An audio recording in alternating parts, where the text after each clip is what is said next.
सुख झाले हो साजनी साजनी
संत चरणार लागता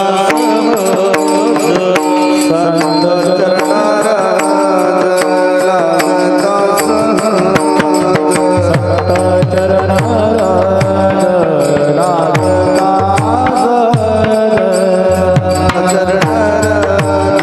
चरणार लागता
रघुमाई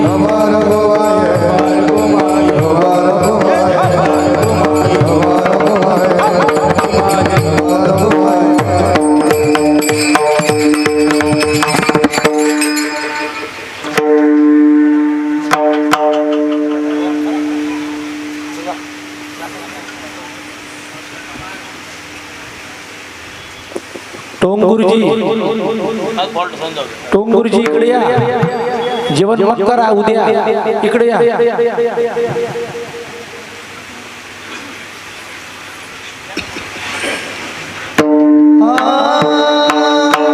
थोडा बेस्ट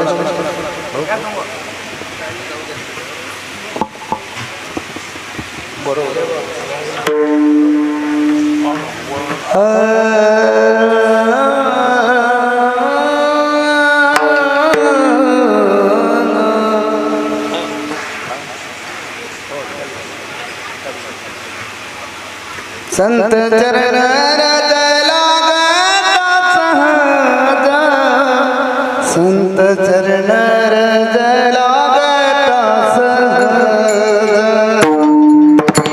संत चरण रज लागता सहज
हरे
चरण रज लागता सहज वासनीची बीज जळून जाय मग रामनामे उपजे आवडी सुख घडोघडी वाढू लागे कंठी प्रेम दाटे नयनी निरलोटे हृदयी प्रगटे रामरूप मग रामनामे उपजे आवडी सुख घडोघडी वाढू लागे तुका म्हणे साधना सुलभ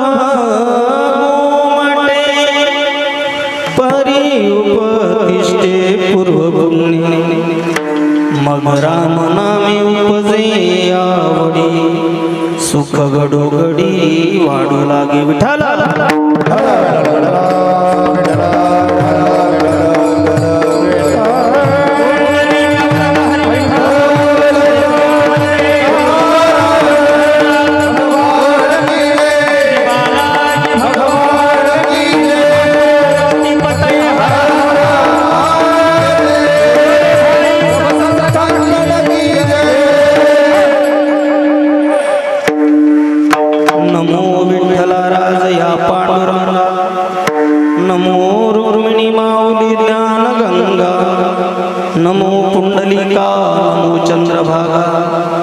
नमस्कार माझा रुक्मिणी पांडुरंगा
पांडुरंगा करू प्रथम नमन दुसरे चरण संताची त्यांच्या कृपादानी कथेचा विस्तारू बाबाजी सद्गुरु दास तुका कृष्णाय वासुदेवाय हरये परमात्मने प्रणत क्लेशनाशाय गोविंदाय नमो नमः मज हृदयी सद्गुरु जे तारिला संसार तुरु म्हणून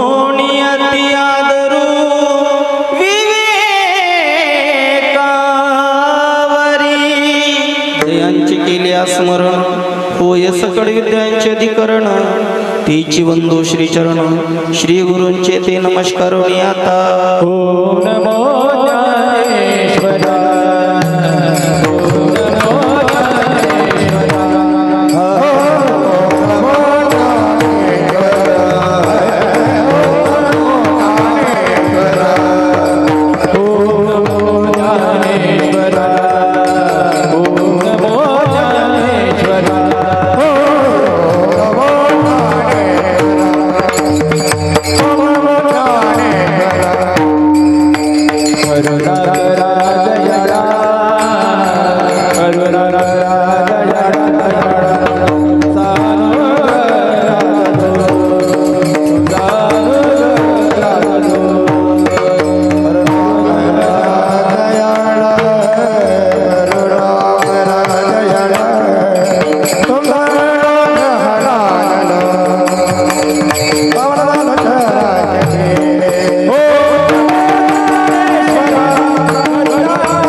नागेंद्रहाराय त्रिलोचनाय भस्मांगरागाय महेश्वराय नित्याय शुद्धाय दिगंबराय तस्मै निकाराय नमः शिवाय या देवी सर्वभूतेषु शक्तिरूपेणी संस्थिता नमस्तस्यै नमस्तस्यै नमस्तस्यै नमो नमः श्री गुरुचरण सरोज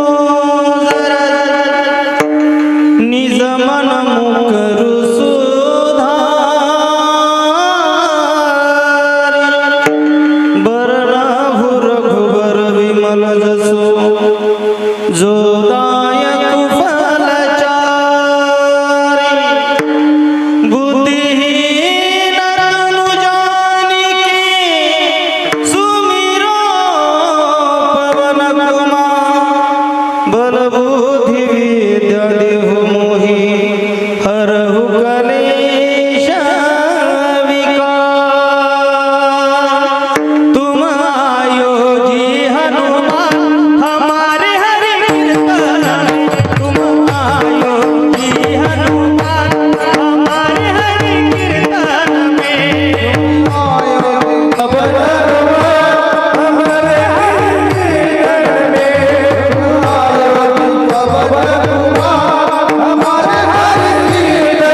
संत चरण रज लागता सहज वासनेची बीज जळून जाय मग राम नामे उपजे आवडी सुख घडोघडी वाढू लागे प्रस्तुत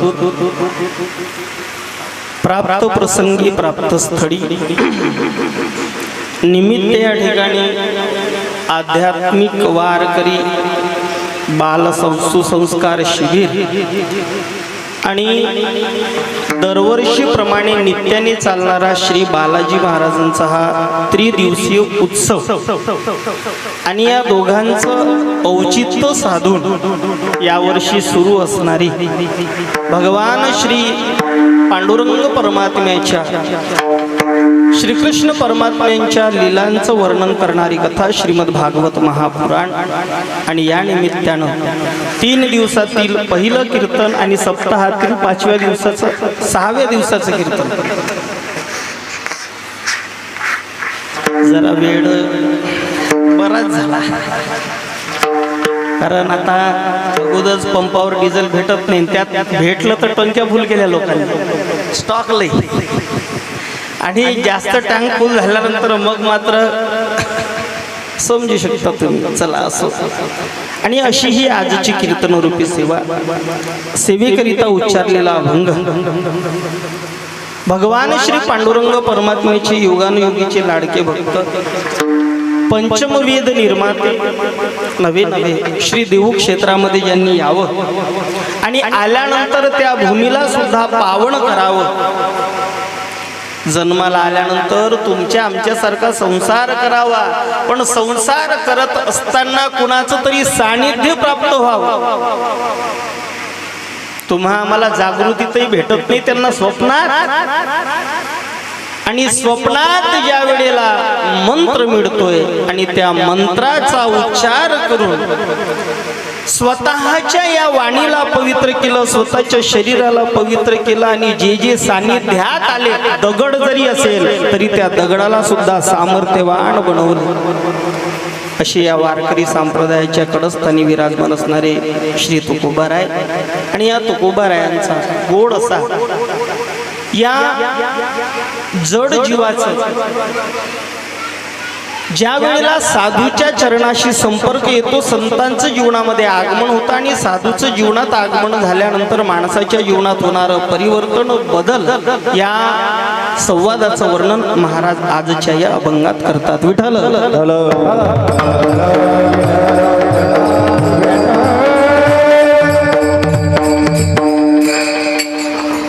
थोडासा परिहार.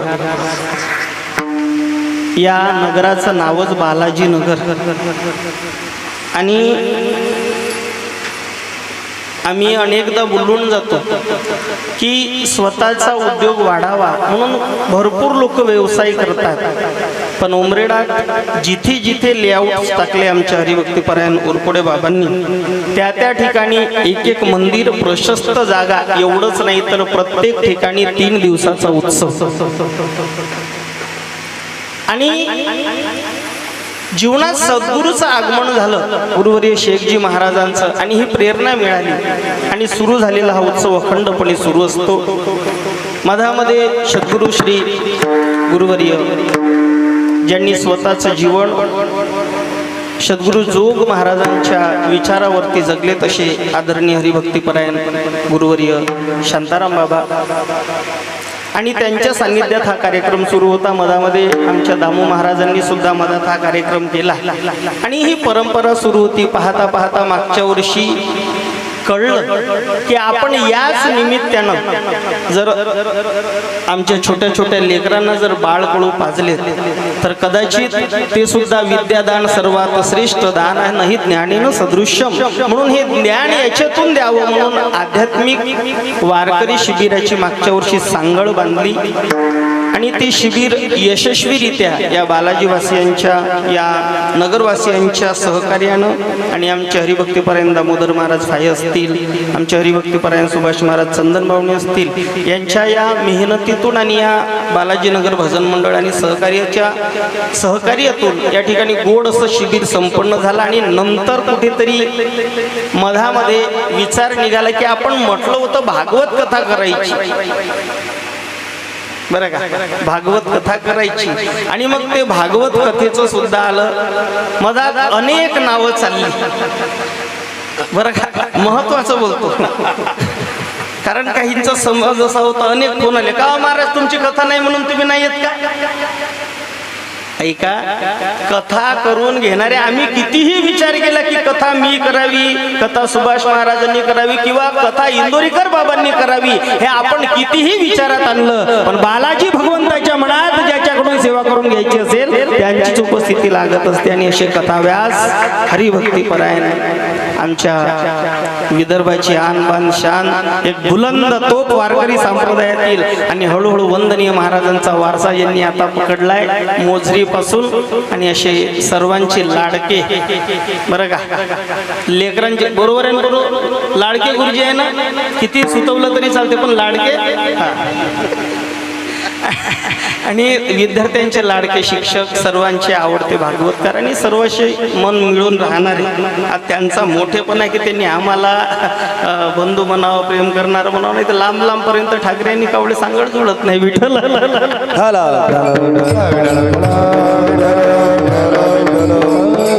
आणि स्वतः दिवसभरची कथा, सकाळची दिंडी, पोरांचा पाठ, हरिपाठ, जेवण करून स्वतः या ठिकाणी उपस्थित असणारे आमचे किशोरबुवा ठाकरे, आदरणीय आमचे उरकुडे बाबा, ज्यांच्या प्रेरणेतून आम्ही तयार झालो, ज्यांनी मार्ग दाखवला. मार्ग दाखवणारे महत्त्वाचे असतात महाराज, आणि ज्यांच्या सान्निध्यात आम्ही तयार झालो असे गुरुवारी हरिभक्तीपरायण फलाहारी बाबा, सद्गुरू रामकृष्ण मौने बाबा, आणि या ठिकाणी आमच्या उरकुडे बाबांच्या खांदेशी खांदा लावून नेहमी एक विचार विनिमय करून एक आखणी करणारे, नेहमी विचाराची आदान प्रदान आणि कार्यक्रम कसा करायचा याची सांगड घालणारे आमचे हरिभक्तीपरायण पंजाबरावजी आंबोरे बाबा, ज्यांच्याकडे काल आपले गुरुजी बोललेत की महाराज लक्ष्मी माता चंचल आहे, सध्या तुमच्याकडे आहे, आणि सर्व ज्यांच्याकडे डिपार्टमेंट म्हणजे कोणी चोरी करून नेऊ नका असे आदरणीय, नावही तेवढंच गोड, रामराव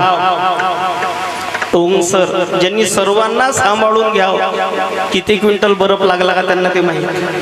आणि असे आमचे टोंगसर उपस्थित या ठिकाणी सर्वांचं नेतृत्व करणारे आमच्या डांगाले मॅडम, त्यांचा सहकारी वर्ग, संपूर्ण आमचं बालाजी भजन मंडळ या ठिकाणी उपस्थित, महाराष्ट्रातील दिग्गज मृदंग वादकामध्ये आमच्या विदर्भाचा ढाण्या वाघ म्हणून ज्यांची ओळख अशी तेजस नाना सांबरे या ठिकाणी उपस्थित आहे.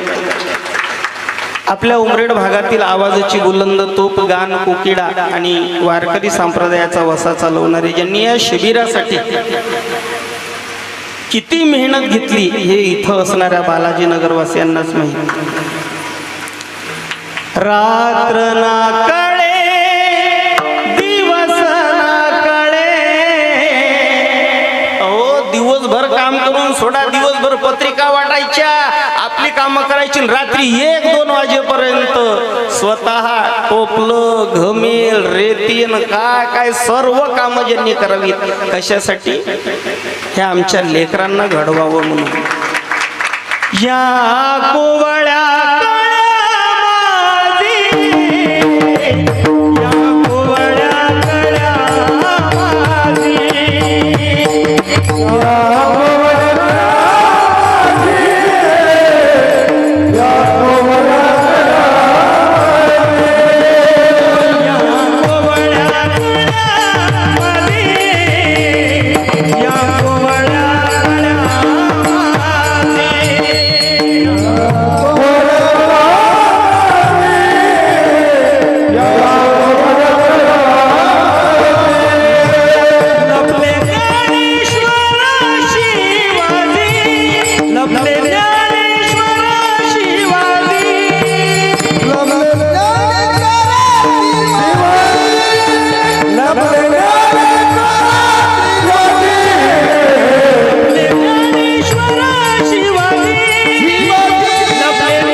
छोट्या छोट्या लेकरामध्ये पुढे आपण तर इथून आळंदीला जाऊ शकत नाही महाराज, पण हे विद्यादान केलं. 15-20 दिवस महाराजांचं सहकार्य, आणि या सहकार्यातून ही छोटी छोटी मुलं जर शिकली तर एक यांच्याही जीवनाला नवी दिशा मिळेल.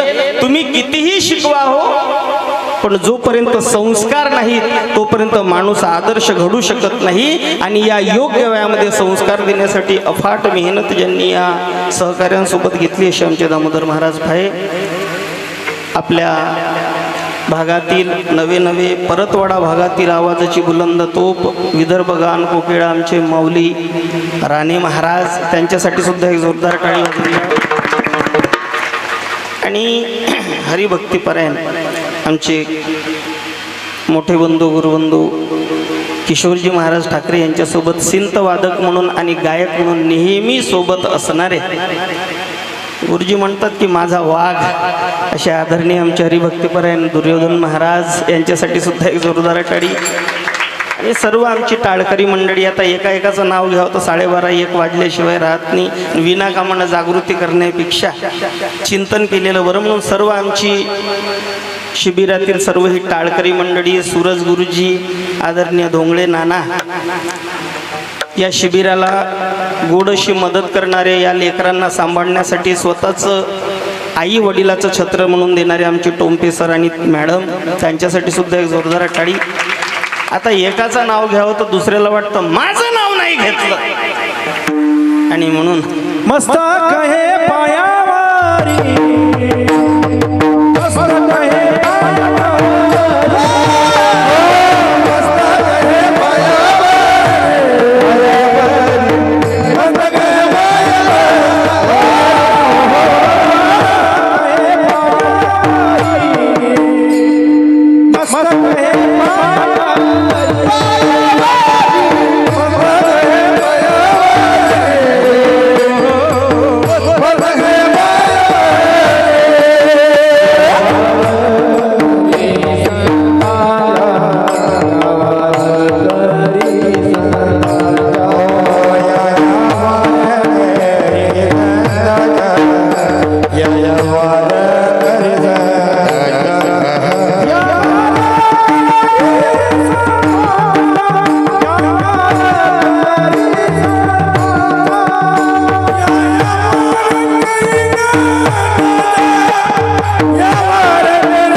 वारकरी मंडळी सर्वांच्या चरणावरती साष्टांग प्रणिपात. आमचे साऊंडवाले शेखरदादा आणि रुदन, आणि ज्यांच्या माध्यमातून हा कार्यक्रम अख्ख्या महाराष्ट्रात जाणार अशी आपल्या भागातील प्रसिद्ध यूट्यूब चॅनल विठ्ठल भक्ती यूट्यूब चॅनल आमचे समीर दादा गायदने. काय परिचय द्यावा, महाराजांनी परिचय दिलाच. आणि उपस्थित सर्व या ठिकाणी बालाजीनगरवासी, मकर धोकडावून आलेले सर्व आमची मित्रमंडळी, ज्यांचा वाढदिवस आज असे आमचे स्वप्नील दादा, एक टाळी त्यांच्यासाठी सुद्धा. बर्थडे आहे भावाचा, जल्लोष साऱ्या. आणि छोटे छोटे आमचे सर्व शिबिरातील वारकरी मुलं, आमच्या छोट्या छोट्या ताई, आलेले त्यांचे पालक आणि परिसरातील सर्व मंडळी. आजची ज्यांच्याकडून संत पंगत असे आजच्या पंगतीचे अन्नदाते शेखरदादा राऊत, आदरणीय श्रीमान्य बाळबुदे साहेब, आणि आमचे हरिभक्तीपरायण गुरुवर्य आंभोरे बाबा. एक विशेष आज बालाजी भगवंताच्या या मंदिरामध्ये श्रीमद भागवत कथा, आणि श्रीमद भागवत कथेमध्ये आजचा कुठला प्रसंग? विवाह. बोला ना झोपले काय? नाचायला कोण होते? काय विवाह सोहळा, आणि विवाह सोहळ्यामध्ये आज भगवान परमात्म्याचं लग्न, आणि लग्नाच्या दिवशी पंगतीत अन्नदान आमच्या आंभोरे बाबाकडून.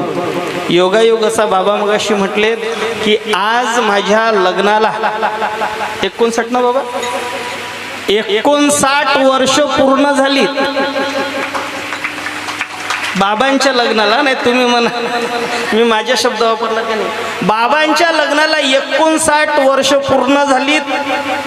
तारीख आजची 19, आणि बाबांचं लग्न झालं ते 19व्याच वर्षी. बरं का, तारीख 19 होती का बाबा लग्नाची, आणि लग्नाची तारीख सुद्धा 19. आणि हा योगायोग, बरं का, हा एवढा योगायोग. आणि आजच्या दिवशी ही संत पंगत, एक टाळी गोड आपण वाजवून द्यावी. आणि असा हा चालणारा उत्सव आदरणीय हरिभक्तीपराय निंगडे महाराज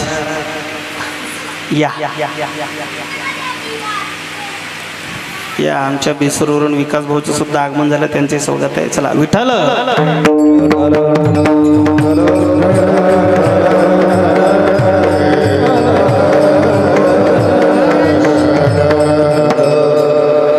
भूषण भाऊ सुद्धा आलेले आहेत. चला सर्वांच्या चरणावरती साष्टांग प्रणिपात. आणि आजच्या सेवेला सुरुवात पाहता पाहता 10:30 वाजले. एक 20-25 मिनिटं जी काही सेवा होईल, कारण पहिला दिवस तसा आणि म्हणून आज तर तसं कित्येकाला वाटत असेल माय कायले बोलवलं याले, कालपर्यंतच बरं होतं ना, भागवत कथेचं काय बुवा सांगत होता माय ना, कायले आज उभं केलं काय. पण असं म्हणतात नामा माने केशवरा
ईश्वराचा किलाने मचालवे माझा चरण न सोडी सर्वता आण तुझी पंढरीनाथा.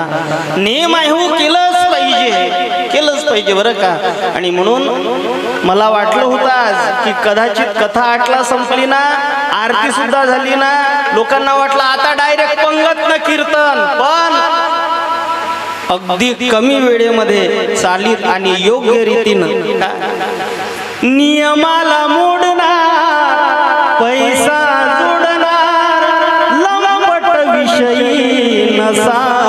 वंदनीय राष्ट्रसंत म्हणतात की बाबा नेम मोडून नुसता स्वतःचा उदो करण्यासाठी जो नेमाला मोडून जगत असेल, अशा लंपट विषयाचं काही काम आमच्याकडे नाही. आणि म्हणून वेळेत हरिपाठानंतर भोजन आणि नंतर हरी कीर्तन. तुम्ही काही काळजी करू नका, अजून कीर्तन सुरू व्हायला अर्धा तास बाकी आहे. विठ्ठल.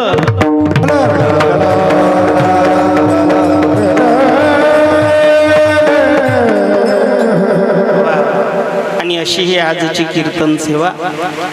आज आपल्या कथेचा 6वा दिवस भगवान परमात्म्याचा विवाह झाला.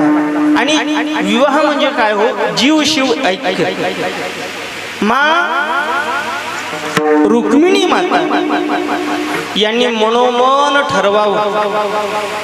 रुक्मिणी मातेचं लग्न ठरलेलं. कुणाशी बोला, कथा ऐकणारे गुरुजी पेपर उद्या घेणार आहेत, मी आताच घेतो, ऐकणार आहे बरं का. कुणाशी लग्न ठरलं होतं रुक्मिणी मातेचं?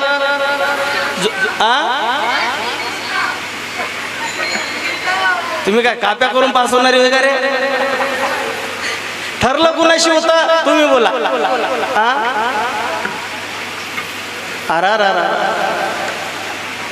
शिशुपालाशी ठरलं होतं ना. कुणाशी? रुक्मिणी माता म्हटली शिशुपाल नवरा नवरी मी. बरं का, शिशुपाल नवरा असेल तर मी त्याला वरणार नाही. वरणार का? कारण शिशुपाल मधला पहिला शब्द काय आहे? जोरात बोला, जरा जोरात सांगा, असं चांगलं लांब सांगा. आणि दुसरं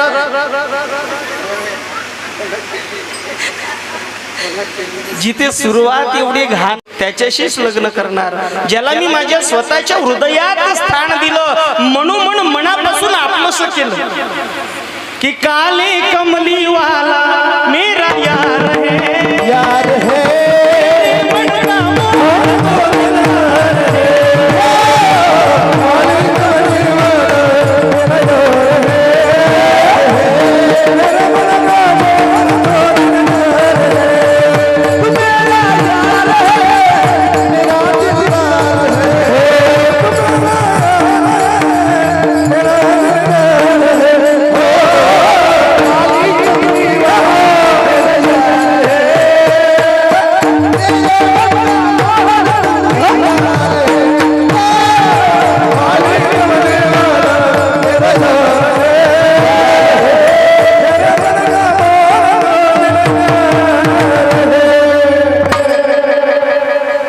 त्याच्याशी मी त्याला हृदयात बसवलंय. आणि हृदयात बसवायचं असेल तर फक्त एकट्यालाच, बरं का, एकट्याला हृदयात बसवायचं महाराज. आपलं तसं नसतं. कधी कधी रिअलमी वाला मेरा यार है, नंतर मग मोटोरोलावाला, नंतर आयफोनवाला बदलत असतं आपलं. पण मा रुक्मिणीने ठरवलं की माझ्या भगवान परमात्म्याशी मी विवाह करणार. पण तो देव सहजासहजी भेटत नाही. संता विना प्राप्ती नाही, ऐसे वेद देती ग्वाही. साधू शिवाय तू भेटत नाही म्हणून चरण पकडले सुदेव बामणाचे. आणि माझ्या सुदेवजी जवळ स्वतः या रुक्मिणी रूपी जीवानं लिहून दिलेलं पत्र. आणि माझ्या सुदेवजींनी तो निरोप, माझ्या साधूंनी तो निरोप माझ्या भगवान परमात्म्यापर्यंत पोहोचवावा. आणि साधूच्या कृपेनं, संताच्या आशीर्वादानं या जीवाला त्या शिवाची प्राप्ती व्हावी. याचं जीव शिव ऐक्य म्हणजे रुक्मिणी स्वयंवर आज झालं. म्हणून माझ्या रुक्मिणी मातेला तो भगवान परमात्मा माझ्या साधूशिवाय, संताशिवाय भेटत नाही ना. म्हणून संताची महती वर्णन करणारा आजच्या कीर्तनातील अभंग विठ्ठल.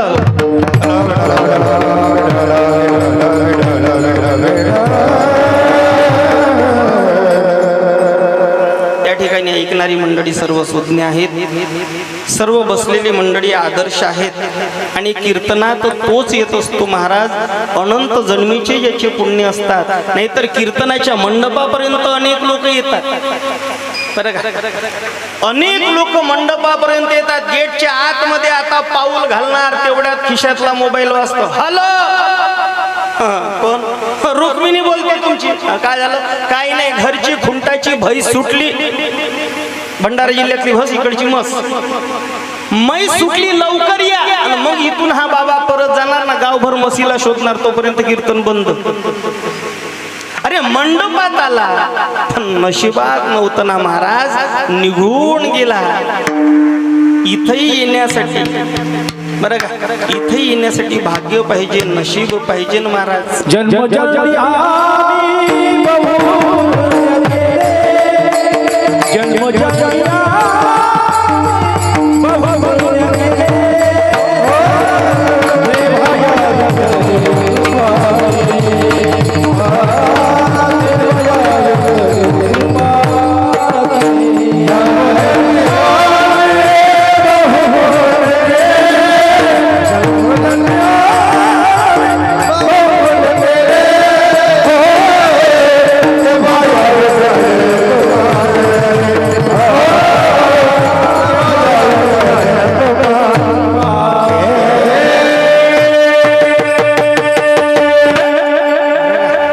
जन्म जन्मी बहुपुण्य केले हो, यही पेक्षा बहुत सुकृताची जोडी.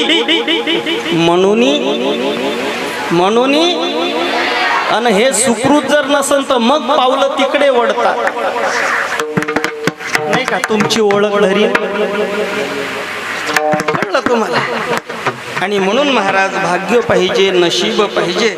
आणि भगवान परमात्म्याच्या कृपेनं आपण सर्व या बालाजी मंदिरामध्ये आहात. अनेक वर्षाची कीर्तनाची परंपरा, मी तुमचा जास्त वेळ घेणार नाही. थोडंसं फक्त बालाजी भगवंताविषयी बोलतो, कारण ज्याच्या घरी आलं त्याच्या थोडंसं तरी आपण परिहार द्यायला पाहिजे, थोडीशी ओळख पटली पाहिजे. नाही कुठं गेलता उमरेड, कोणाच्या घरी. अरे ते नाही का ते त्याचं घर मोठं होतं आणि समोर अँटिना लावून होता. अरे पण काही नाव काही नाही बटा, तेवढं काही माहित नाही. का म्हणलं का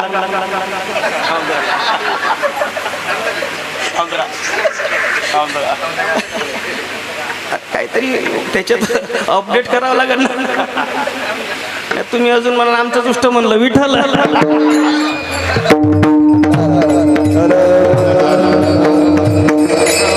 चांगलं सांगत होतो, काहीचे फ्यूज उडले होते आणि एवढं म्हटलं बिलकुल हा रेंज मध्ये. ऐका महाराज, भगवान श्री बालाजी भगवंताची स्थापना या ठिकाणी उमरेडमध्ये, अन्य कुठे मंदिर नाही.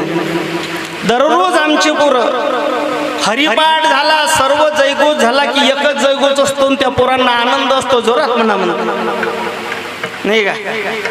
हा बोला पोरांना.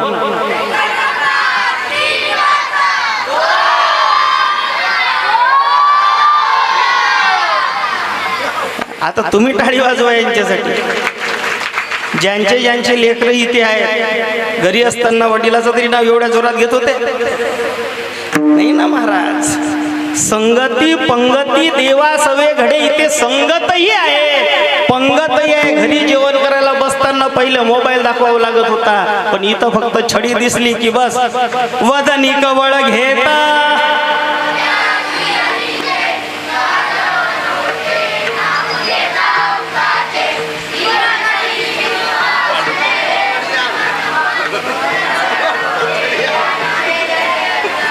घ्या पाणी फिरवा.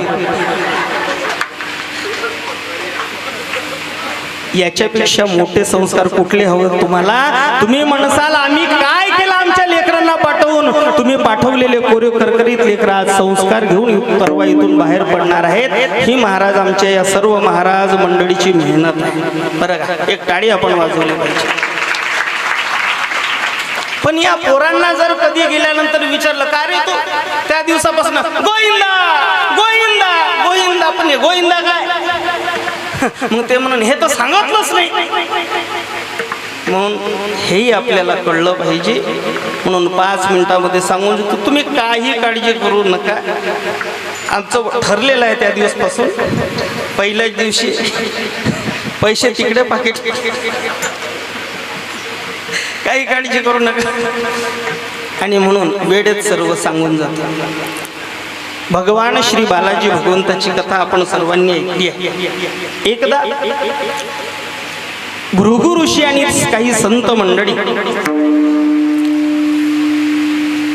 हवन सुरू आहे आणि हवन सुरू असताना आपण आहुती द्यायच्या वेळेस स्वाहा म्हणत असतो. आहुती द्यायची गड्या, स्वाहा म्हणायची, नाव घ्यायचं एकाचं, स्वाहा म्हणायचं आणि ती आहुती कुठे टाकायची? बोला बोला बोला बोला. हवनात काय असतं? अग्नी, अग्नी असतं, अग्नीमध्ये टाकायची. मग ही नेमकी आहुती पोचते कुणाला? म्हणून बाकीच्या संतांनी माझ्या भृगु ऋषीला प्रश्न विचारला. भृगु ऋषी म्हटले मला हा प्रश्न अजून नाही पडला रे, आणि म्हणून मला सुद्धा माहिती नाही. पण याचा खरंच प्रश्न पडला ना, कारण महाराज गुरुजी असतील तरी गुरुजीला सर्व काही माहीत असेल याची काही शाश्वती नाही. प्रत्येक माणूस आपापल्या क्षेत्रात पारंगत असतो बरं का. आपापल्या क्षेत्रात प्रत्येक माणूस पारंगत असतो. भृगु ऋषी तिथून उठलेत आणि भगवान श्री ब्रह्मदेवाच्या लोकामध्ये जातात. भगवान ब्रह्मदेवजी ध्यानस्थ आहेत. अपने आत्म के चिंतन में हरदम जागृत रहना है. ओहम सोहम श्वास से अपनी अंतर्दृष्टी निरखना है. ध्यानस्थ आहेत. भृगु ऋषी जातात, वंदन करतात, नमन करतात, आवाज देतात. ब्रह्मदेव ज्या वेळेला बोलत नाही त्यावेळेला राग येतो. भृगु ऋषी जोरात बोलतात, हे ब्रह्मदेव, तुमच्या द्वारावरती येऊन सुद्धा तुम्ही माझ्याकडे बघत सुद्धा नाहीत. आलेल्या अतिनित्तीचा अपमान करताय तुम्ही. आणि त्यावेळेला ब्रह्मदेवजी जागृत झाले, तुटून पाहतात. भृगु ऋषी काय झालं ओरडायला? अहो तुमच्या दारावरती आलोय, मगांपासून विनंती करतोय, तुम्ही आपल्या भजनातच. राग आला ब्रह्मदेवाला. ब्रह्मदेवजी म्हणतात, हे भृगु ऋषी, तुम्ही माझी संतान आहात, मी तुमचा पिता आहे, आणि मुलाने वडिलासोबत मोठ्या आवाजात बोलू नये बरं का. भृगु ऋषी म्हटले, मुलगा नंतर, आज तुमच्या दारावर आलेला यजमान आहे आणि आलेल्या अतिथीचा सन्मान तुम्हाला करता येत नाही. ज्यांच्याकडे आमची आहुती पोहोचते त्या त्रिदेवापैकी तुम्ही त्रिदेव असू शकत नाही. तुम्हाला माझा श्राप आहे, तुम्हाला कुणी पूजणार नाही. निघून गेले भृगु ऋषी तिथून गेल्यानंतर लगेच पोहोचतात कैलास पर्वतावर. कैलास राणा शिवचंद्र मोडी फणींद्र माता मृकुटे जडाळी कारुण्य सिंधू भौजुक हरी तुझवीन शंभू तुझ मजकून तारी.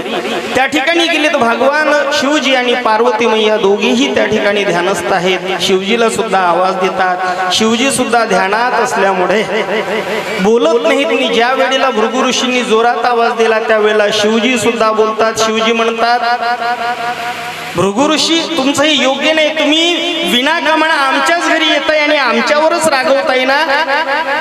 प्रेमानं बोलले नाहीत शिवजी, म्हणून शिवजीच्या इथून सुद्धा निघून गेलेत. श्राप दिला शिवजीला. शिवजी तुम्ही देवांचे देव महादेव असाल, पण तुमचं पूजन फक्त लिंग स्वरूपात होईल. भृगु ऋषीचा श्राप.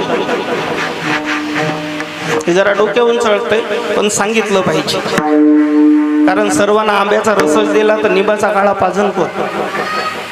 कारण हे ब्रह्मरस घे काढा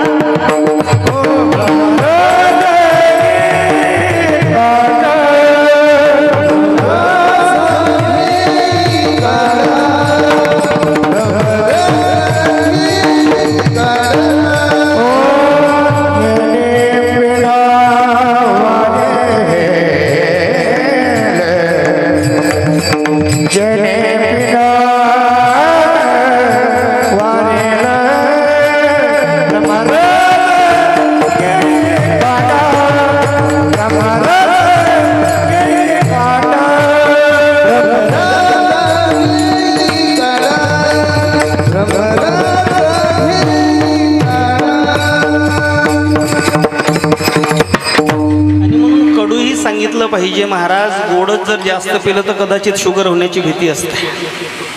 आणि म्हणून तिथून निघून गेलेत. जातायत भगवान विष्णूच्या दरबारामध्ये. भगवान विष्णूजी आणि महालक्ष्मी माता दोघी आहेत. गेल्यानंतर आवाज देतात. भगवान विष्णूजी ध्यानात आहेत, नामस्मरण करत आहेत. आणि त्यावेळेला जेव्हा भृगु ऋषी जातात, विष्णूजी बोलत नाहीत म्हणून शब्दाचा मार नाही तर पाय उचलला आणि स्वतःची लात भगवान विष्णूच्या छाताडात मारली. बरं का, भृगु ऋषींनी स्वतःचे पाय मारले. त्या ठिकाणी लाथेनं मारलं महाराज. छातीवरती लात लागली. एवढा आघात होऊन सुद्धा तुम्हा आम्हाला जर फक्त शब्दानं बोललं तरी फाडून टाकी. आपलं बरं का कामला तू भेट तिकडे.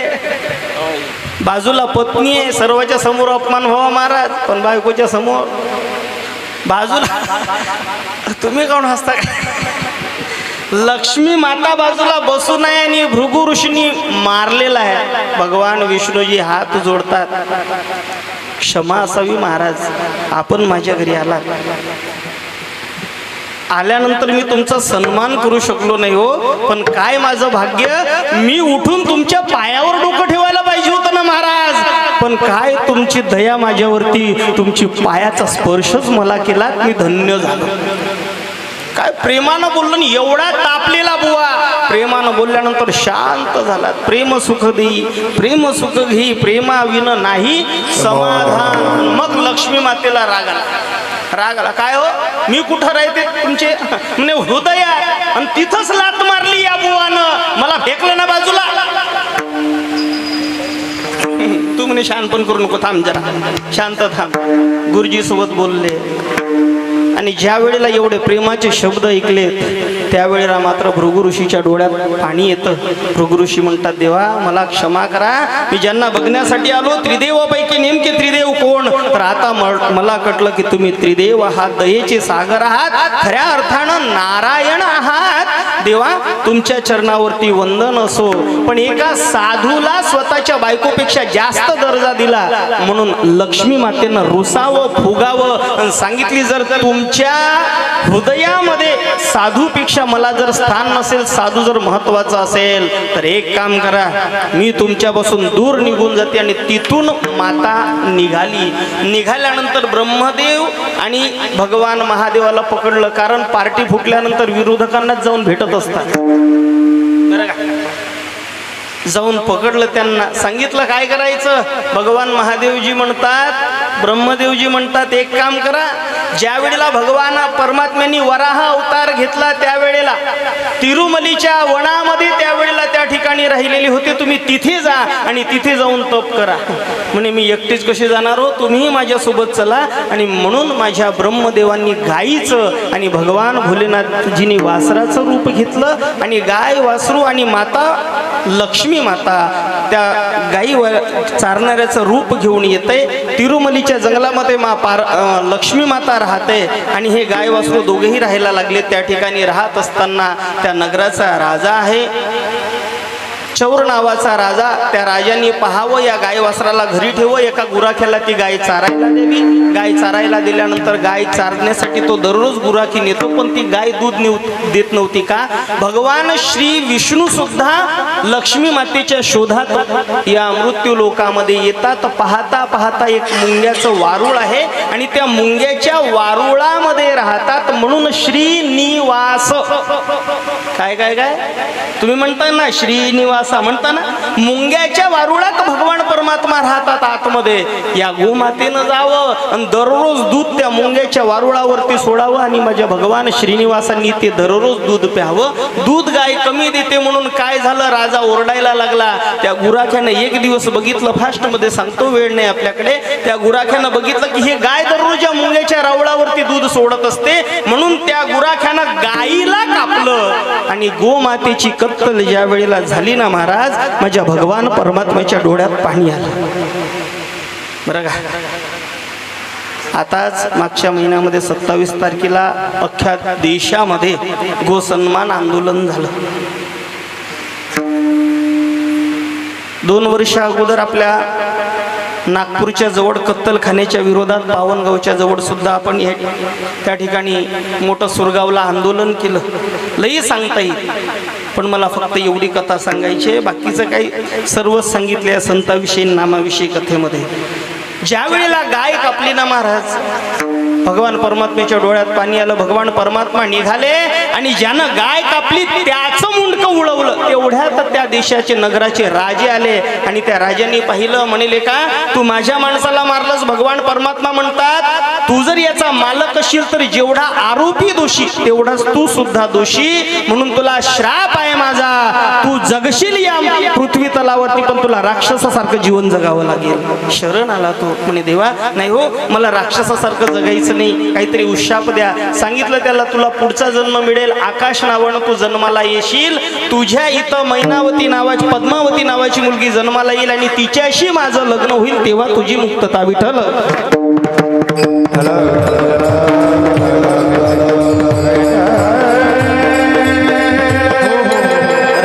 तोच राजा पुढे आकाश म्हणून जन्माला येतो. भगवान परमात्मा एका म्हातारीच्या इथं निवास करतात आणि निवास करत असताना पुढे त्याचं लग्न होतं. त्याला पद्मावती नावाची मुलगी झाली आणि त्या मुलीचं लग्न भगवान श्रीनिवासाशी झालं.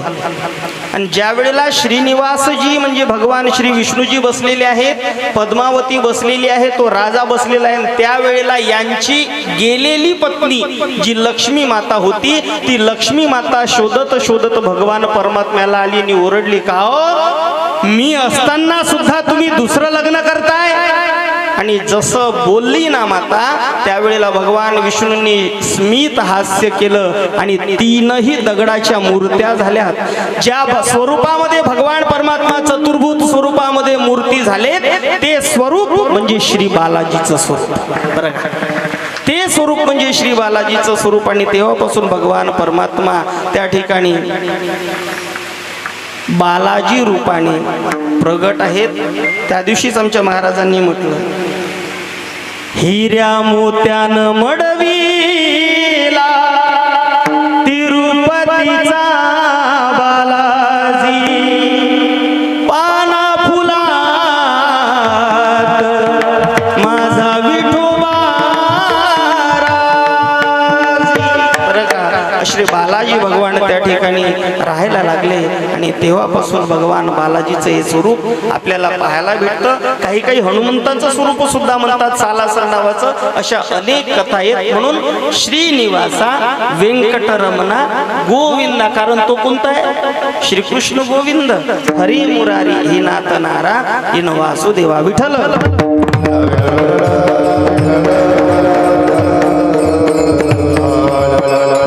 अशा भगवान बालाजीच्या दरबारात आपण आहोत. या ठिकाणी कीर्तनात आहोत आणि कीर्तनात काहीतरी ऐकायला मिळावं, पदरात भेटावं. कारण कीर्तन चांग होय अंग हरिरूप.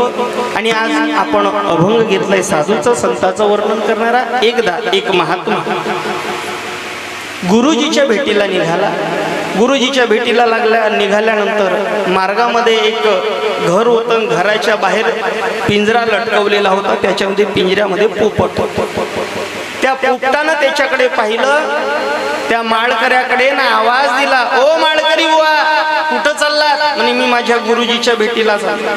बरं जावं लागतं, संत दर्शनाला जावं लागतं बाबा. का?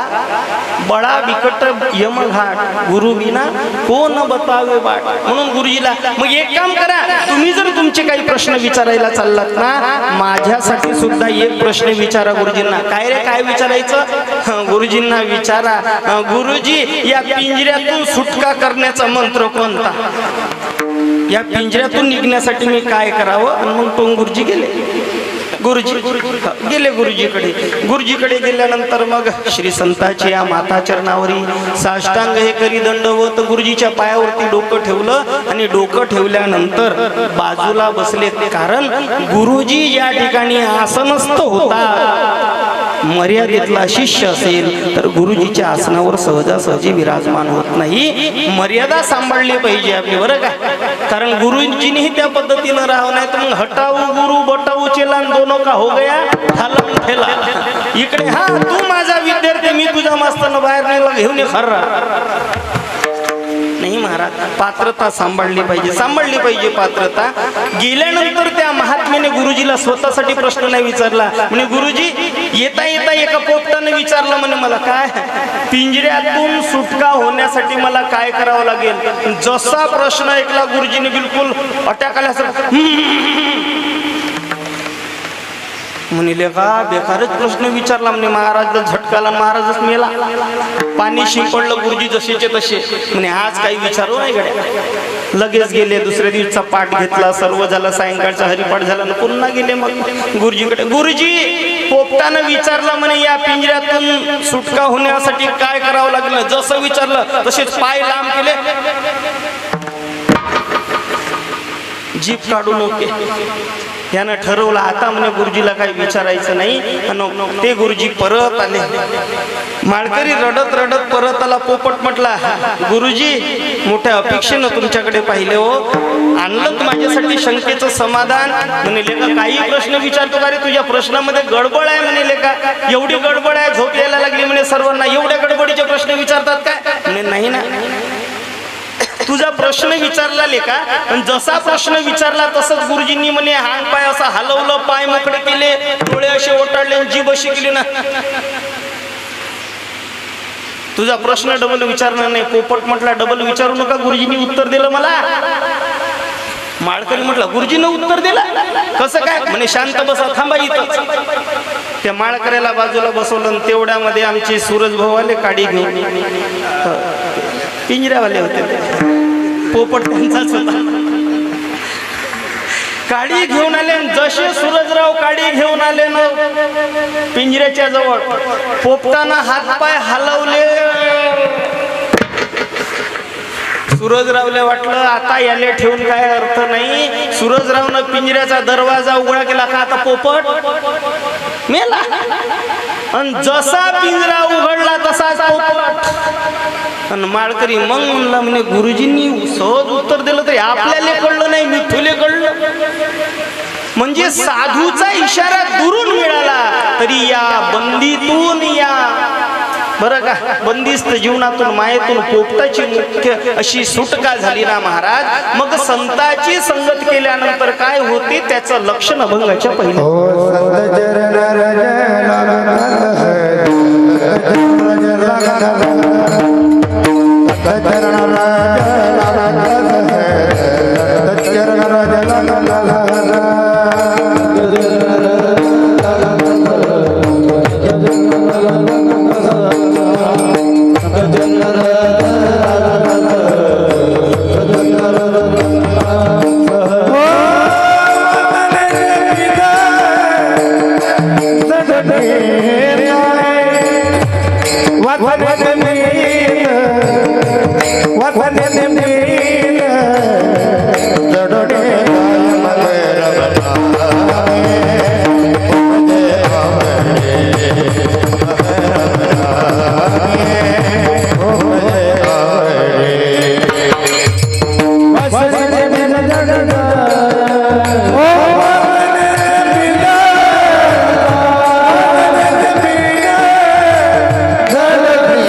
टाळी वाजवून द्या महाराजांसाठी जोरदार.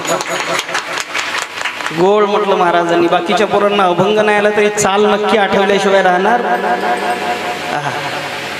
अपडेट बनावं माणसाला. आणि गोड चाल म्हटली महाराजांनी.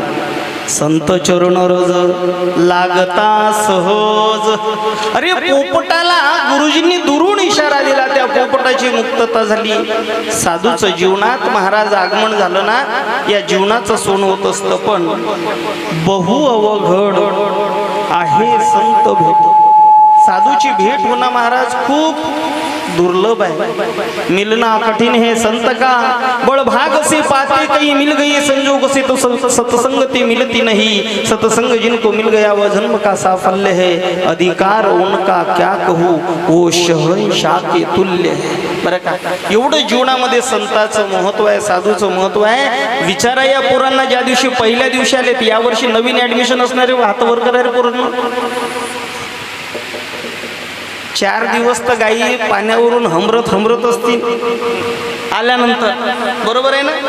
4 दिवस तुम्ही रडलात पोरांना पहिल्या दिवशी पासून. मम्मी पप्पा रडलात की नाही? 4 दिवस रडलात. 4 दिवस बेकार आलो गड्या, आम्ही बेकार आलो गड्या. पण आता या 15 दिवसाची ही सतसंगती तुम्हाला झाली, महात्म्यांचं आशीर्वाद तुम्हाला मिळाला. आताही तुमच्या डोळ्याला धारा लागणार आहे. ज्या दिवशी तुम्ही जाणार त्या दिवशी पण पहिल्या दिवसचे अश्रू वेगळे आणि जाण्याच्या दिवसचे अश्रू वेगळे. का? पहिल्या दिवशी आलो त्या दिवशी महाराज आमच्या जीवनात काही नव्हतं, आम्ही उन्हाळ्यात होतो. कारण या ठिकाणी येणारे आमचे किशोर बुवा एका ठिकाणी बोलत होते, मी चोरून ऐकलं होतं. बरं का, तुम्हाला आठवतं की नाही माहित नाही. आळंदीला ज्या वेळेला आपले आई वडील लेकरं पाठवताना महाराज 2 लेकरं असतील, एक जर अभ्यासात हुशार असन 100 पैकी 98 मार्क घेत असन, एखादा बुवा गेला माय 2 लेकरं आहेत तुझे, एक आमच्याकडे पाठव. 98 मार्कावाला पाठवून काय, जे गावात मस्त्या करतं, मारामाऱ्या करतं, गेल्यानंतर सर्वांना त्रास देतं, असेच लेकरं. बरं का, आपणही आपले लेकरं घरी त्रास देतात, असे उन्हाळ लेकरं इकडे पाठवत असतो. आणि ते विचारा आमच्या महाराज मंडळींना, अरे आईस्क्रीम चारूनही थंडी होत नाही.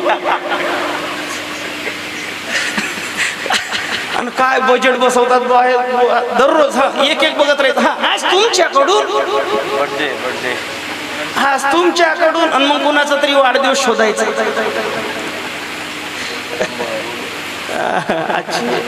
ऐका, उद्या आहे ना, वा घ्या उद्याची मग मोठी आईस्क्रीम आहे. आणि परवा काल्याच्या दिवशी बुवाकडून आईस्क्रीम, कारण उद्या महाराजांचा बर्थडे, आदरणीय आमच्या दामोदर महाराजांचा, आणि परवांचा किशोर महाराजांचा बर्थडे. बघा नी सांगळ तिथून आहे, अगोदर मी जातो नंतर तुम्ही विठ्ठल.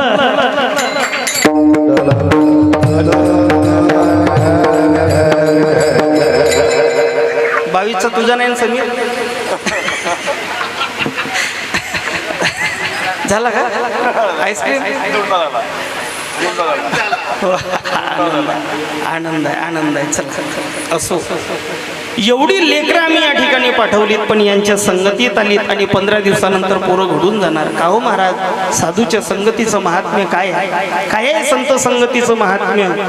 विचारा आमच्या दामोदर बुवांना, विचारा आमच्या किशोर महाराजांना, की ज्या वेळेला ही आळंदीला गेली त्यावेळेला आळंदीतलं जीवन, आणि ज्या वेळेला सर्वांना सोडून बोधे बाबा निघून गेले आणि ज्या वेळेला तो दुरावा झाला त्यावेळीचा विरह त्यांना विचारा, आमच्या नानांना विचारा. का ही संगत आहे ना महाराज. वंदनीय राष्ट्रसंताचं एक भजन आहे, आम्हाला हात पकडून चालायला शिकवते ती आमची माय असते. आम्हाला हात पकडून चालायला शिकवते ती आमची माय असते. पण जगामध्ये कसं वागायचं, कसं जगायचं आणि जगण्याचा दृष्टिकोन जे शिकवतात ते आमचे गुरु संत मायबाप असतात महाराज.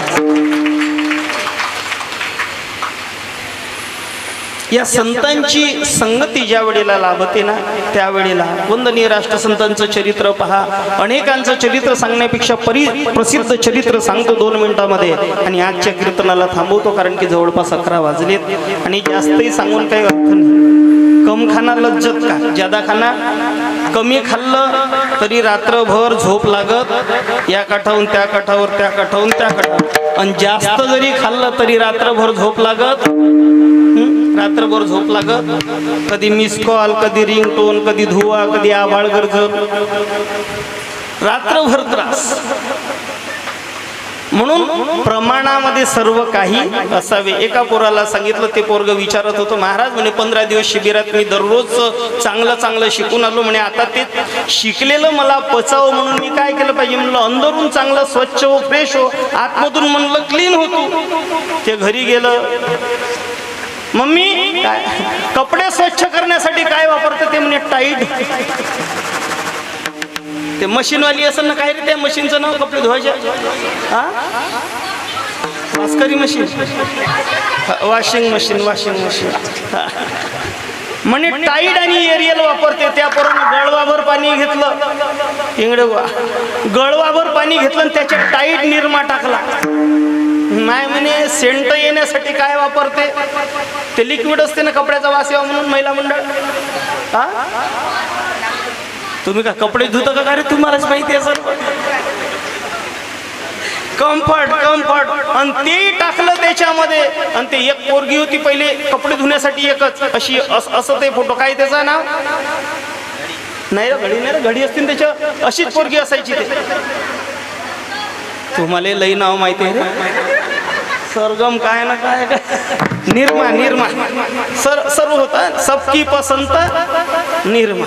ते निर्मा टाकला आणि ते पेलं ना महाराज त्यानं, आणि ते मिश्रण पेलं, ते लिक्विड पेलं. घे लोटानं जाया, घे लोटानं जाया, घे लोटानं जाया. आणि दुसऱ्या दिवशी आलं आणि ते माझ्याकडे म्हणे, महाराज तुम्ही बरोबर नाही सांगितलं. म्हणलं का? तुम्ही म्हणले म्हणे अंदरून स्वच्छ व्हा. अंदरून स्वच्छ होण्यासाठी म्हणे मी निरमा घेतला, आता तर बसून होत नाही म्हणे. लेका म्हटलं तसं स्वच्छ नाही व्हायचं रे. हे आतमध्ये असणारे विकार, बरं का, हे विकार आपल्याला दूर करायचे. अंतरंगातून ही विकार जर गेले, माझी गोधडी झाली जुनी, हिला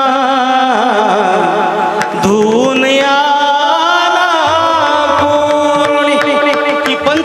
गोदडी आहे ना महाराज, ही षड विकारांनी घाण झालेली आहे. आणि हे षड विकार स्वच्छ करण्यासाठी नामापुरते तत्व नाही रे, अन्यथा वाया आणि पंथा. ज्ञानदेवा मौन जपमाळ अंतरी, धरोनी श्रीहरी जपे सदा. बरं का? आणि म्हणून आतमधून स्वच्छ झालं पाहिजे. ज्यांना आपण वाल्या म्हणतो, ज्यांना आपण वाल्या म्हणतो, ते वाल्मिकी महाराज या वाल्मिकी महाराजांच्या जीवनातलं बघा काय सत्य आहे. स्वतःचं कुटुंब चालवण्यासाठी अनेक व्यवसाय आपण करत असतो. त्यांनी एकच व्यवसाय करायचा, वनामध्ये राहायचं, रस्त्याने येणाऱ्या जाणाऱ्या जवळचं धन लुटायचं आणि त्याला मारायचं. एक माणूस मारला की एक दगड रांजणामध्ये टाकायचा. आता काय आताच्या पोरांना रांजण माहिती? आताच्या पोरांना रांजण माहिती आहे, कारण आता पाणी कुठं थंड केलं जातं रे? ते का फ्रीज झाले. रांजण माहिती नाही महाराज. अगोदरच्या लोकांना रांजण माहिती आहे. एवढंसं असतं त्याला गाळगं म्हणतात.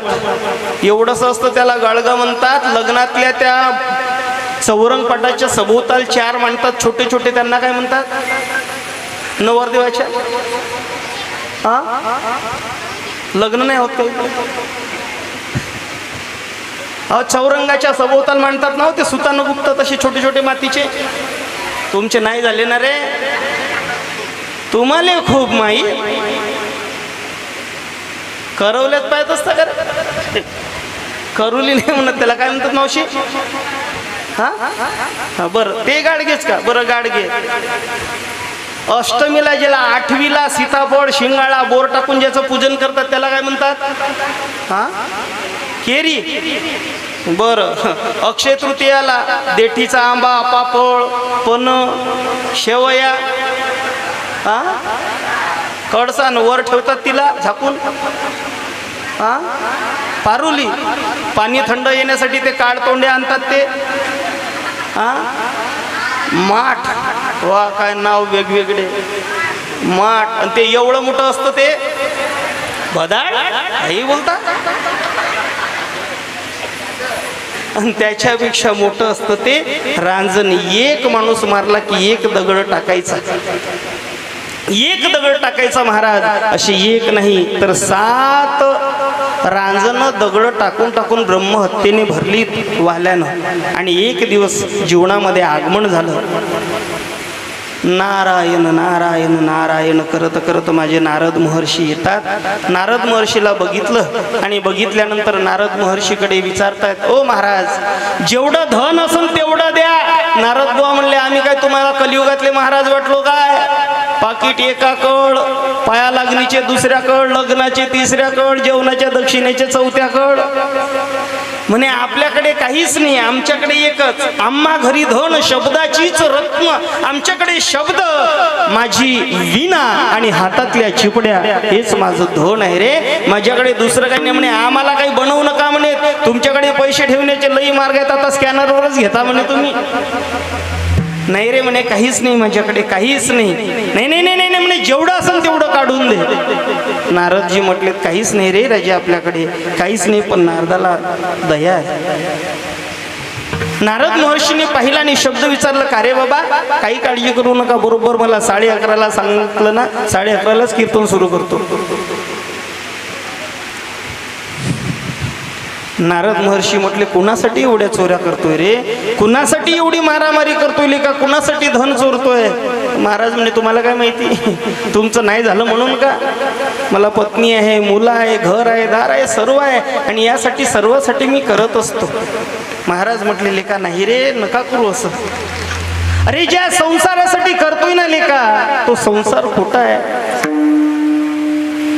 संसार की आंधी में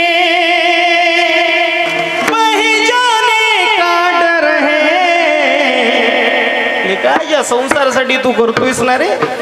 संसार में क्या सौख्यता, हालत नजर में यार, सुख तो कभी देखा नहीं, मरकट उमर से छा गए, चाचे हुए बूढ़े हुए, कहीं मर गए कछु ना किया, क्यों रो रहा बसाद ले, नहीं तो जन्म मिलता गया. लेका या संसारामध्ये, खोट्या संसारासाठी एवढं ब्रह्महत्येचं पातक करतोय. म्हणे जाय घरी, जेवढं पाप करतोय ना, जाऊन विचार तुझ्या पत्नीला, तुझ्या मुलाला, की माझ्या प्रॉपर्टीतला हिस्सा ठेवताय ना रे, माझ्या पापातलं अर्ध वाटून घ्यायला का? वाल्मिकी महाराज म्हणतात, मला कळलं म्हणे बुवा, म्हणजे मी घरी जाऊन तुम्ही इथून जाणार पहिल्याच एसटी ना. नाही रे म्हणे, नाही जाणार, बांधून ठेव मला. का? संत दयाळ असतात. बुडते हे जन न देखवे डोळा. नारद महर्षीला बांधून ठेवलं, घरी गेले. पत्नीला विचारलं, मोठ्या मुलाला विचारलं, का रे दादा, मी आणलेला पैसा प्रॉपर्टी सर्व घेताय तुम्ही, माझ्या हाताने एवढी पाप झाली, त्याच्यातलं पाप वाटून घ्यान काय? मुलगा म्हटला, बाबा पुण्य जेवढं असेल तेवढं द्या, तुमचं पाप आम्ही काय घेणार? अरे पण तुमच्यासाठीच करतोय ना. अहो तुम्ही जन्माला घातलंय ना, पालन पोषण करणं तुमचं कर्तव्य आहे, तुमचं पाप आम्ही घेणार नाही. डोळ्याला धरा लागला म्हणे, ज्याच्यासाठी कमवलं ते वाईट घ्यायला तयार नाही. दुसऱ्या मुलाला विचारलं, दादा तू घेणार? फक्त अपना सपना मनी मनी एवढं येऊ द्या म्हणे, बाकी काही नको. आणि मग जी अर्धांगिनी, पत्नीला अर्धांगिनी म्हणत असतात बरं का. सत्यनारायणाच्या कथेला बुवाच्या डोळ्यात धूर, यानंच ते तर टीका लावा, यानं चंदन लावा, यानंच ना बायकोनं फक्त अर्थिंग करंट सप्लाय नाही.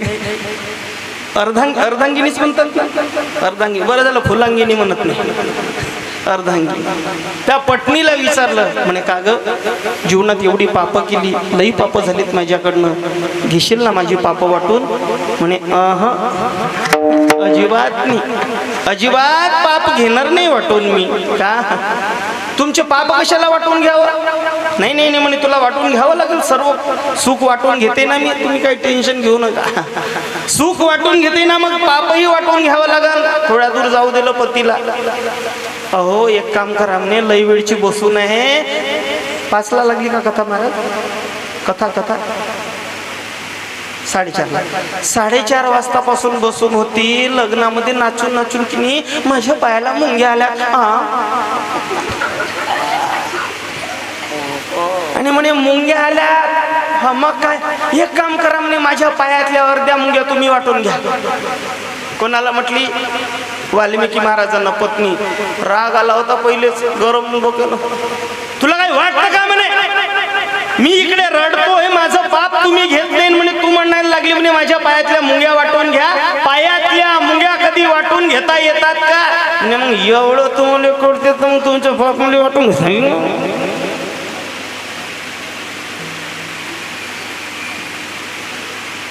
ज्वानी प्रभूने दिली म्हणून अबला दुःखी करू नको, जे जे करशील ते ते भरशील, या वचनाला विसरू नको.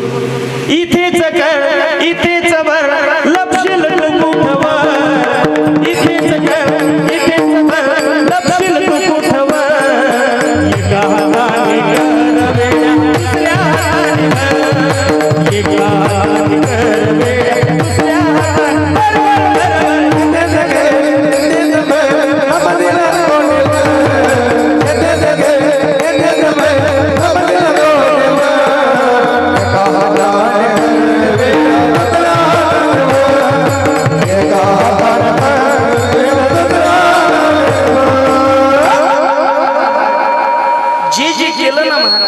ते भरावं लागल. आणि मग महाराज रडत रडत निघाले. ज्यांच्यासाठी एवढं केलंय ना रे आजपर्यंत, ज्यांच्यासाठी आजपर्यंत एवढं केलंय ते सर्व आता मला सोडून गेले दुःखाच्या वेळेला.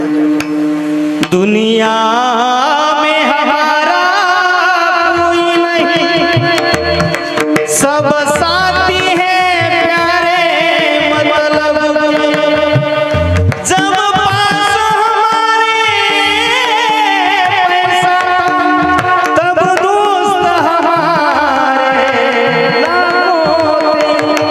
अब पास हमारे पैसा नहीं तो दोस्त हमारा कोई नहीं हो. जोवरी चाले चांगला धंदा तोवरी बहीण म्हणे दादा.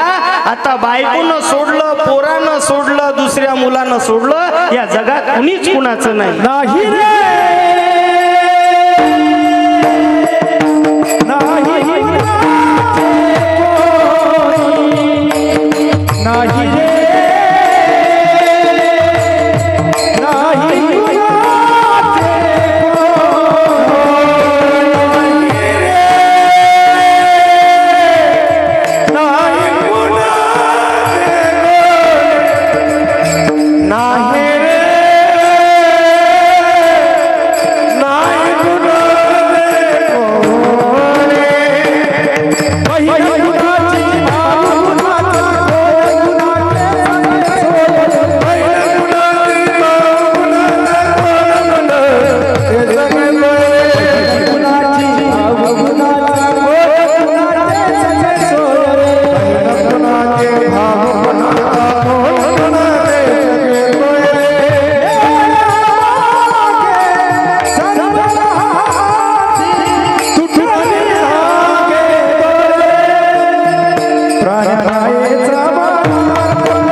पाहिजे. ज्या वेळेला संसारातील लोक आपले लोक हे झटके देत असतात ना महाराज, आपले लोक जेव्हा झटके देत असतात तेव्हा कळतं की आपण जिथं होतं ते ठिकाण चुकीचं होतं आणि मग निघालेत रडत रडत. आणि ज्या वेळेला जग टाकून देतं ना रे तुम्हाला, ज्या वेळेला अख्खं जग तुम्हाला टाकून देतं, सोडून देतं, त्यावेळेला तुम्हाला आपलेसे करत असतात, त्यांना खऱ्या अर्थाने संत म्हणतात. बरं का, संत म्हणतात. आणि मग नारदाच्या जवळ गेले. नारदाच्या जवळ जाऊन चरणावरती डोकं ठेवलं, स्वतःच्या डोळ्यातील अश्रूंनी नारदांचे चरण धुवून काढले.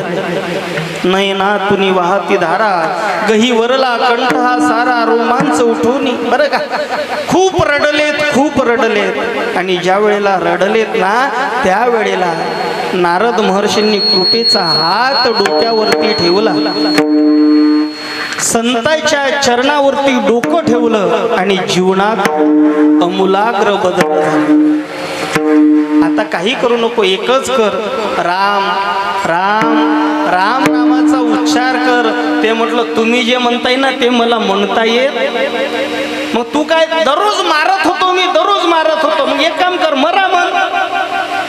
काय म्हण? मरा म्हणा, मरा मरा.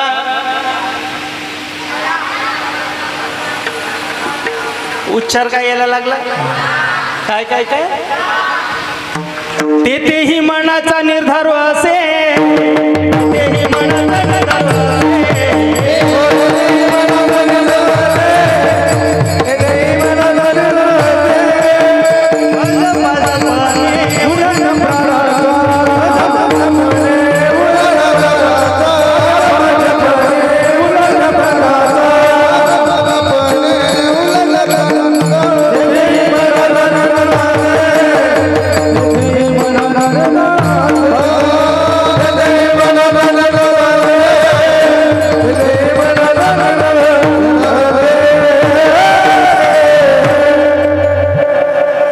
जपा जपणे उलट प्राणाचा. अरे शेतात बी पेरत असताना धात उलट पडू द्या, नाहीतर सरळ करू द्या. मातीचा ओलावा लागला ना महाराज, बीज अंकुरल्याशिवाय राहत नाही. बसले त्या ठिकाणी ठाईच बैसोनी, करा एक चित्त आवडी अनंत आळवावा. बसलेत एका ठिकाणी आणि बसून त्या ठिकाणी गुरुजींचा आशीर्वाद मिळाला. कुठे थांबू नको रे सारे सोडून दे जंजा, तुझी एकट्याची मान तुझ्या गुरुदेवासी.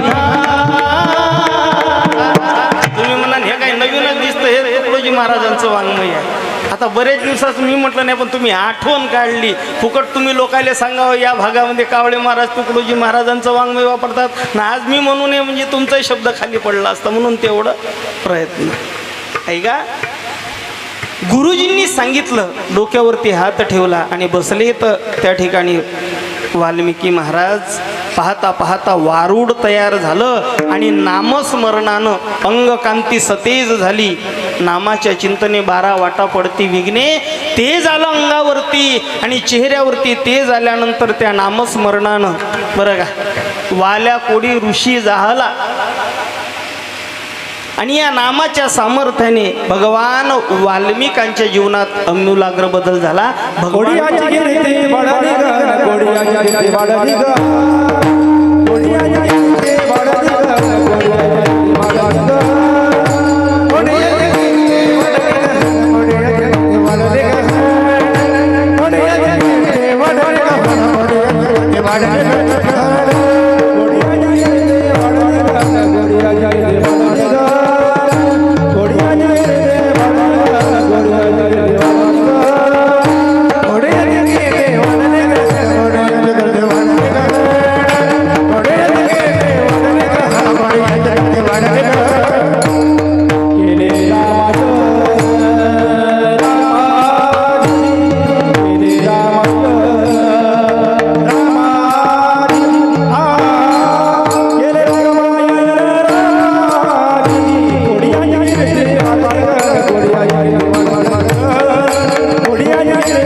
थोडी याची कीर्ती वाढली गहन केले रामायण. रामा आधी भगवान परमात्म्याच्या जन्माच्या अगोदर रामायण लिहिलं. यात नवल नाही, जसं लिहिलं तसं देवाला वागावं, बरं का, वागावं लागलं. हा परिणाम संत संगतीचा आहे. आता आठवा, वाल्याचं जीवन पूर्वीचं काय होतं? एकच ठरलेलं असायचं, आलेल्यांना मारा आणि त्यांच्याकडचं सर्व धन लुटून घ्या. पण आज तेच महाराज राम नाम घेतायत. याचं कारण काय? तर संताचं आगमन जीवनात झालं, संताच्या चरणाची रज लागली आणि ती रज प्राप्त झाल्यानंतर वासनेची बीज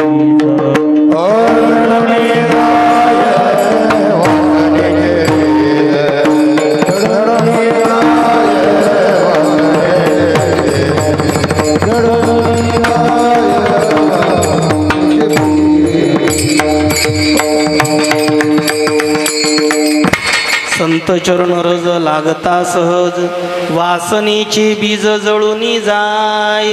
या एकाच अभंगावर आपल्याला 11:30 वाजले. अजून 3 चरण शिल्लक आहेत, म्हणून दीड 15 ते 45 भरपूर वेळ लागेल अजून. म्हणून काही काळजी करू नका, वेळेत थांबलं पाहिजे, कारण तुमचं आमचं दररोजच आहे. पोरांना पुन्हा पहाटेला उठावं लागतं. आणि म्हणून जीवनामध्ये संतांचं खूप मोठं स्थान आहे गड्या. आणि साधूच्या संगतीचा परिणाम इतरत्र सांगण्यापेक्षा तुमच्या समोर जो उभा आहे ना, हा संतांच्या कृपेचा आशीर्वाद आहे. नाहीतर प्रामाणिकपणे सांगतोय, आम्हाला नाही मिळालं सौभाग्य.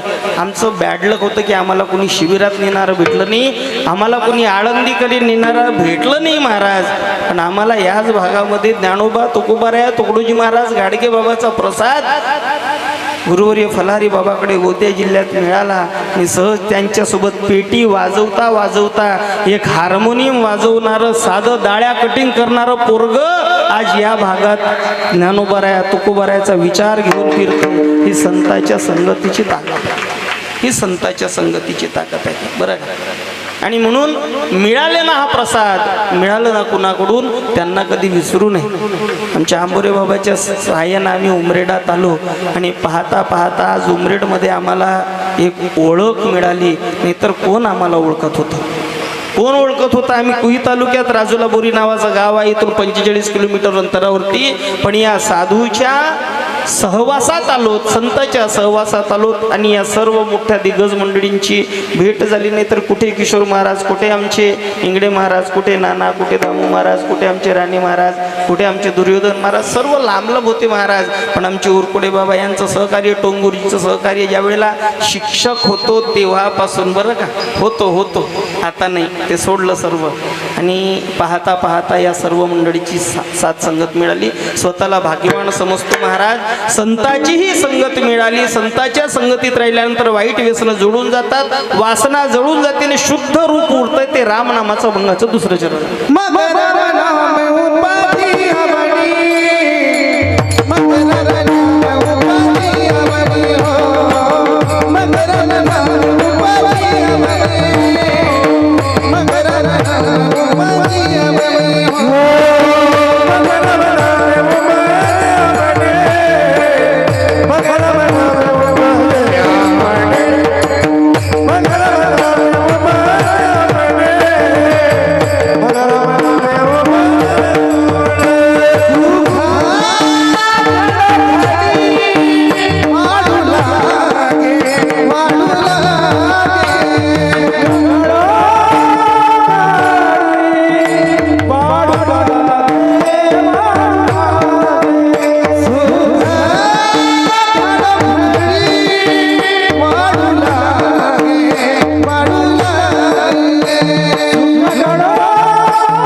नामे उपजे आवडी सुख घडो घडी वाढो लागे. आणि महाराज पाहता पाहता आपले 11:30 वाजले, म्हणून सर्वांनी जरा हात वर करा, विठोबा रखुमाई भजन करू आणि याच ठिकाणी आपण थांबू. विठोबा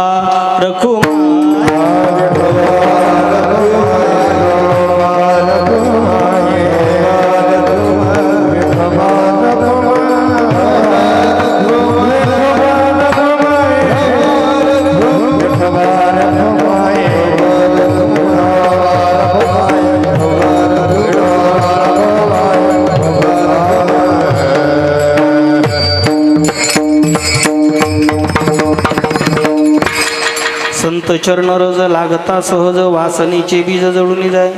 मग राम नामे उपजे आवडी सुख घडोघडी वाढू लागे. कंठी प्रेम दाटे नैनी नीर लोटे हृदयी प्रगटे रामरूप. साधू संतांचा या वेळेला विरह होतो. परवाच्या दिवशी तुमच्या गायी पाण्यावर येणार आहेत, गुरुजीही रडणार आहेत, लेकरही रडणार आहेत, कारण हा वियोग सहन होत नाही. पण संत आज आहेत, हे संत दुनिया में जगी तब तो रही दुनिया खड़ी, उनके प्रताप से आज तक नहीं नीचे पडी. या योग्य वयात पोरांना संस्कारासाठी आणलं, गुरुजीचं सहकार्य मिळालं, नाहीतर ज्यांना मार्गदर्शन मिळालं नाही त्यांची अवस्था जाऊन बघा. एका मोबाईलमध्ये 3-3 सिम आहे. अवस्था लई वाईट आहे. म्हणून संस्कार बाल सुसंस्कार शिबिर, कारण वंदनीय राष्ट्रसंत एक अभंग लिहितात आणि त्या अभंगात म्हणतात बघा, या कलियुगाचं वर्णन तुकोबारायांनी केलंय, नाथ बाबांनी केलंय आणि तुकडोजी महाराजांनी केलंय. महाराज तेवढं झालं. थोर संत जगी सांगून गेले, ऐसा कलियुग येईल. थोर संत जगी सांगून गेले, ऐसा कलियुग येईल.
पत्नी मरण पावली, लग्नाचा पोरगा आहे, बापांना दुसरी बायको, पण कली संसरली, स्वतःच्या मुलाच्या मनात आईविषयी वाईट विचार आला. आई होईल पत्नी मुलाची, कन्या बायको बापाची.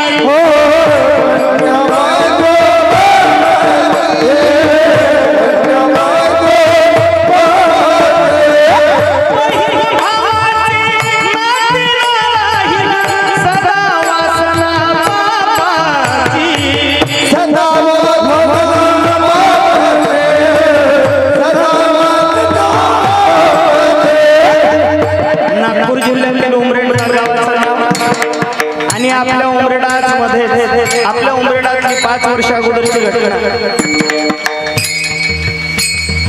2 सख्या बहिणी लग्न झाली, दुसऱ्या घरी गेली. एकीला मुलगा झाला, एकीला मुलगी झाली. मावशीची मुलगी म्हणजे आपली कोण? त्याच मावशीच्या घरी जायचं, मावशी मावशी म्हणायचं, ताई ताई म्हणायचं, तिलाच घेऊन जायचं. आपल्या उमरेडात बहीण भावाचे नाते न राहील, सदा वासना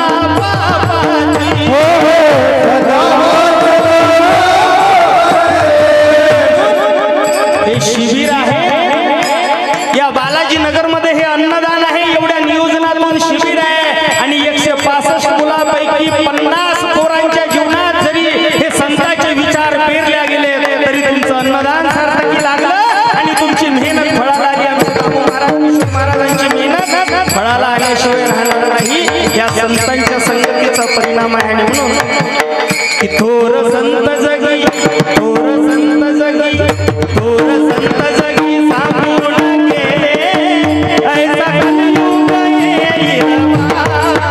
थोर संत जगी सांगून गेले ऐसा कलियुग येईल बा.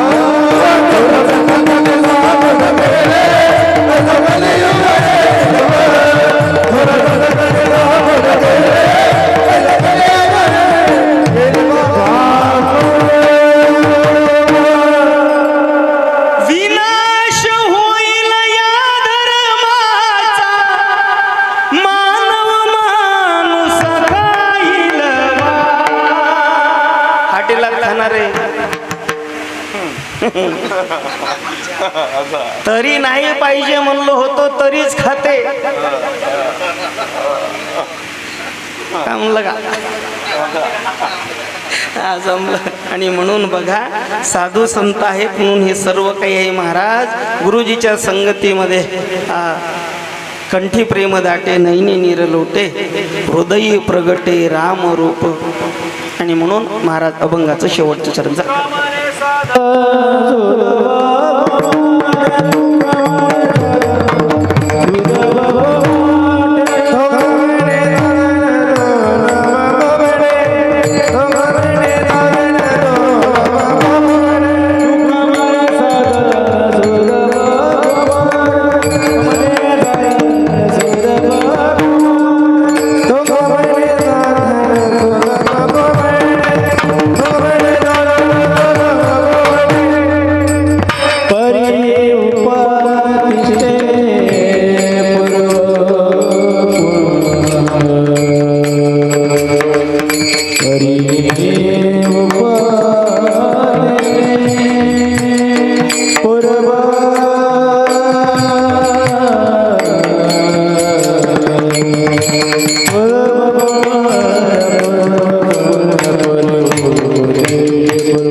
परिवर्तिष्ठे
ठिकाणी असणारे सर्व